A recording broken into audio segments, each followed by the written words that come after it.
sports, though, as we bring on our good friend Tim Leonard, who's down in Georgia, getting set to call Duluth, Syracuse and Louisville, the quarterfinal round of the ACC women's tournament. Tim, great to have you on, and I guess let's jump right in with the injury news. We saw the team post on social media that Dominique Darius has been ruled out for this game. What can you tell us about her injury, if anything, and what can you tell us about Olivia Schmidt, who also left early with injury yesterday? Yeah, we'll start with the good news, guys. Liv Schmidt is healthy for the game, and I expect her to start at point guard in place of Dominique Darius. Dominique Darius is out for the entirety of the ACC tournament, and it is a left-hand injury. I'm sure plenty saw the play. It was a very scary play, collision right by the midcourt line on a pass coming from underneath the basket from Sophie Burrows, trying to outlet it. And Dom was in a whole lot of pain, went into the locker room, came back out, and it seems like she is out definitely for the rest of the ACC tournament.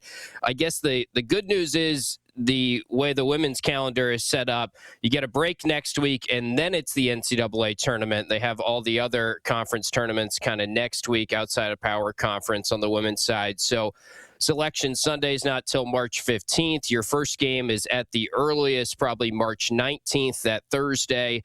So they'll have some time, and hopefully Dominique Darius is back for that. We don't have any indication on when she'll be back, but she is out for the entirety of the ACC tournament, and it's going to be tough to beat Louisville. It would have been tough to beat her with Dominique Darius. I mean, Darius scored 16 points in the second quarter alone against Louisville in the first game and was their leading scorer. And when they got back into the game against Louisville, she was the player that was hitting a lot of the shots to get them back into the game. So it will be fascinating to see how Syracuse kind of fills the void without her. And I would expect to see some more of Maddie Potts probably. They're going to look to get as much size out there as possible at the guard position, knowing that Louisville is one of the tallest teams in the conference. Every player that Louisville plays is 5'10" or taller, and they start basically four big. So it's kind of the opposite of what the Orange saw in Cal. They saw a four-guard lineup last night, and now they're going to see this really tall, really lengthy Louisville team, and we'll see what they do to try and counteract it. I know Coach Jack is always very proud of how deep her bench is and always talks about next player up, so that's going to be the case for the rest of the ACC tournament when it comes to Dominique Darius. You know, Tim, you just mentioned a moment ago that, what Darius can do from a scoring perspective, but her game is about much more than that, right? And it's about running the team. And we saw when she left yesterday, I don't think it's a coincidence that Cal was able to come back, and turnovers were an issue for Syracuse. They had 21 of them in the game.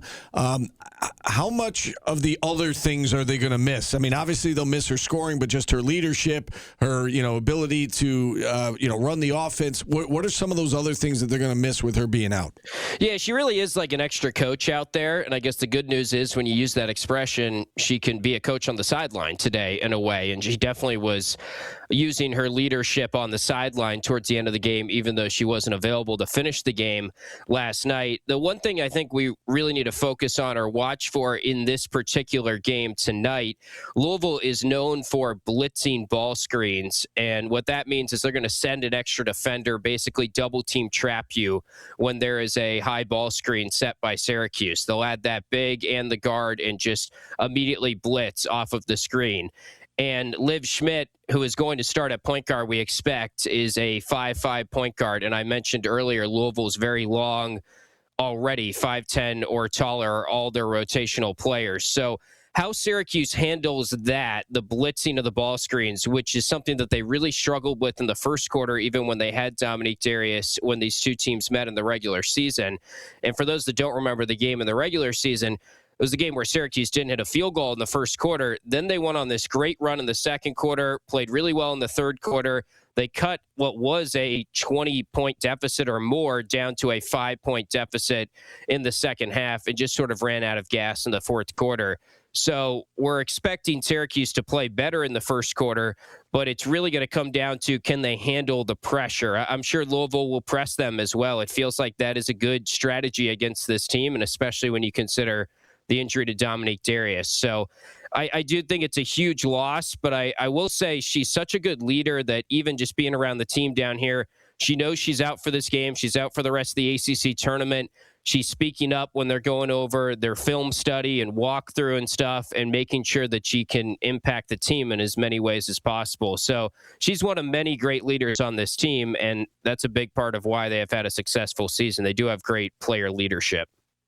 Yeah, they lose Dominique Darius yesterday. The lead goes from 21 down to 4, but they got the job done down the stretch in large part because they had the best player on the court in Uche Azoje, and she is just so impressive. And I know she's only a freshman, and we've talked about this on the show before, Tim, right, that there was a transition for her, and now she is comfortable and she dominates. And, you know, and I know players don't generally stay in the same place anymore for 4 years, but hypothetically speaking, let's say that she, decided to stay here for, multiple years. Do you think she has the ability, the potential to be the best player in program history, or is it too early for that conversation? Oh, I mean, I guess you'd have to say yes, just because we don't really know how good she could be. I mean, she's kind of just scratching the surface. Coach Jack says that all the time. She's talked about a lot that the big thing in the offseason for Uche will be adding the three-point shot to her game. And she's only attempted 1 3 all year, but she's got a good-looking shot out to about 18, 19 feet right now.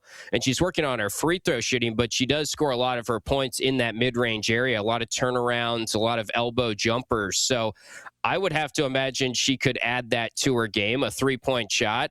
And that's the thing with her. I mean, it's like she is 21 years old already. So on one hand, she's not your typical freshman, but she hasn't been playing at this level for that long. So there's still a lot of unknown in terms of what she could add to her game. And there's a lot of room for her to get even better.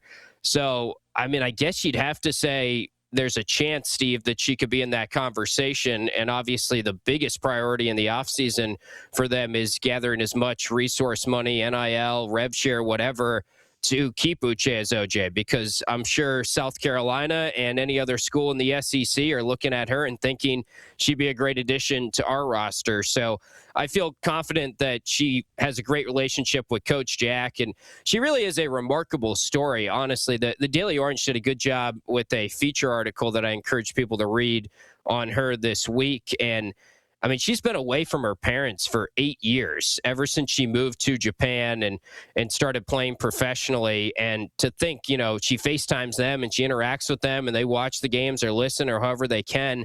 But she has not been with her parents for 8 years, and she's going at this by herself, and it's led her to Syracuse, New York. And I think she is a future pro player in the WNBA. And we should note, I mean, she is draft eligible right now. If she wants to enter the draft after this year, she could go that route.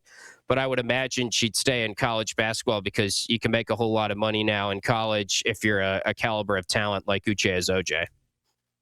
Tim, last basketball question before we talk some lacrosse. Let's assume that Syracuse loses tonight. We know Louisville is, favored for a reason, and there's no Dominique Darius. Let's assume SU loses. Where does that put them in the NCAA tournament field? Are they stuck on that 8-9 line? Yeah, I think so. I mean, ESPN did bump them up to an 8 seed, projected 8 seed right now. It would be great to get off the 8-9 line, just because we all know that could mean the inevitable trip to play UConn and Sarah Strong and AZ Fudd. And that'd be actually a good thing for anyone to look up right now. Go look up Sarah Strong's efficiency, her entire stats on the season. It's one of the more remarkable seasons I've seen from any college basketball player. She almost started the 60, 50, 90 club actually this year based on her field goal percentages. So that's just a ticket to lose, unfortunately, this season in stores, if we're being honest about it. Now, you still got to go there and play the first game, and it would be very encouraging to see Syracuse add another NCAA tournament win to the program here, and that would be considered a very successful season when you consider where they were in terms of the preseason metrics and how people had them pegged in the conference. So, most likely if they do lose, you're looking at either an 8 or a 9 seed, maybe more likely a 9 seed if they fall in this game today. And the goal really is, if you do get this win, then you're into the semifinal round, and hopefully you could keep on winning. But even if you just stop at a win over Louisville, that's probably enough, I would think, to get them off of the 8-9 line. And then maybe you're going to Michigan to play a 2-seed Michigan, who they already played in a game earlier this year. I mean, then it's just a little bit more attainable to win in that second round game and get to the Sweet 16. All right, let's talk lacrosse, and a big one, obviously, for the men this weekend. A rivalry game going down to Johns Hopkins. We had Drew Carter on a little bit earlier. I asked him about the rivalry. I'll ask you, does this still feel like a big rivalry? It was obviously the biggest in the sport at one time. Does it still move the needle for you? Yeah, I think it's still the biggest rivalry for Syracuse. I think Johns Hopkins has a whole lot of rivalries, and the Orange have a lot of rivalries as well. But, I mean, even hearing Rick Beardsley earlier this week on the show, he still gets fired up for Johns Hopkins week. So I think if you are a Syracuse alum or a Syracuse player from the heyday, you certainly are more locked in for Johns Hopkins. And even if this wasn't a rivalry game, it's just a really important game for Syracuse. And it's playing a team that's very similar in the rankings to them. They're coming off a come-from-behind big win that kind of saved their season maybe, and a very similar script to Syracuse in the last game when Hopkins took down Virginia. So it certainly feels like still one of the biggest games in the sport, and it's going to get the most eyeballs probably this weekend of any game because Hopkins and Syracuse are very much still the blue bloods, if you want to call them that, in the sport. So I still think it has a lot of weight as a rivalry game, and I think the players lean into that a little bit. This group of players understands the history of playing for Syracuse lacrosse, so I'm sure they're motivated a little extra this week knowing it's Hopkins on the other side.